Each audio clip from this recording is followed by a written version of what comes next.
में पैदा हो रहे हैं। दुनिया में बहुत सारे ऐसे लोग होंगे जिनका बिल्कुल फिक्स टाइम होगा। कई एक ही घड़ी में पैदा होने वालों के भाग्य अलग अलग क्यों हो जाते हैं? कोई भिखारी बन जाता है, कोई अधिकारी बन जाता है। तो जो गुरुजी थे, महात्मा जी थे, उन्होंने कहा चलो मेरे बस की बात नहीं है, मैं तुम्हें ले चलता हूँ एक व्यक्ति के पास, इस सवाल का जवाब वहीं मिल जाएगा। महात्मा जी को महाराज जी लेकर के चले हैं, बहुत दूर ले गए। एक नदी के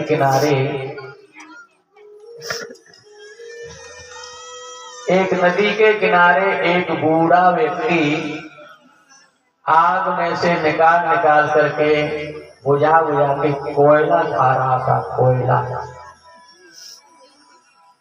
राजा से कहा इनसे पूछ लो अपने सवाल का जवाब।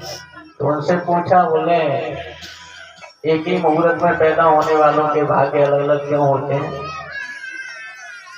तो जो कोयला खा रहा था उसने कहा नदी के उस पार पहाड़ी के किनारे पर एक आदमी और बैठा है, वो तुम्हारे सवाल का जवाब देगा। वहां पहुंचे, वो आदमी क्या कर रहा था? अपना खुद का मांस खा रहा था। खुद का मांस, हाथों को नोच के खाए, पैरों को नोच के खाए। राजा ने उसको भी पूछा, एक ही घड़ी में पैदा होने वालों के भाग्य अलग अलग क्यों हो जाते हैं? तो जो मांस खा रहा था उसने कहा कि पहाड़ी के नीचे गांव है, उस गांव में एक आदमी काफी समय से बीमार पड़ा है, उसको पूछना। बीमार के यहाँ पहुंच गए, उनसे कहा ये हमारा सवाल है, इसका जवाब दो। एक ही मुहूर्त में पैदा होने वाले या एक माँ की कोख से जन्म लेने वालों के भाग्य अलग अलग क्यों हो जाते हैं? तो बूढ़ा व्यक्ति टिमटिमाती हुई आंखों से देखने लगा राजा को और कहने लगा, राजा मैं सिर्फ आज के दिन के लिए ही जिंदा था, तुम्हारे जवाब दूंगा, ध्यान से सुनो। अब वो बीमार था ना, वो भी एक दृष्टांत सुना रहा है। 4 भाई थे, 4 भाई, और नौकरी करने के लिए बाहर जाते हैं, बिजनेस करने के लिए। शाम को चारों भाइयों ने भोजन बनाया। जब भोजन बना के अलग अलग खाने को बैठ जाते हैं, उसी समय एक भूखा आदमी आता है उनके पास। सबसे पहले जिस व्यक्ति के पास में आया, एक भाई के पास में भूखा पहुंचा, बोला कई दिन से भूखा हूँ, भोजन दे दो। तो पहले वाले ने जवाब ये दिया कि अगर मैंने तुम्हारा अपना भोजन दे दिया तो मैं क्या कोयला खाऊंगा? और राजा के दिमाग में नींद घूमने लगी। पहला व्यक्ति कोयला खा रहा था। फिर दूसरे के पास भिखारी पहुंच गया, जब भोजन मांगा है तो दूसरे व्यक्ति ने ये कह दिया कि अगर मैंने अपना भोजन तुम्हें दे दिया तो हमका मांस खाएंगे।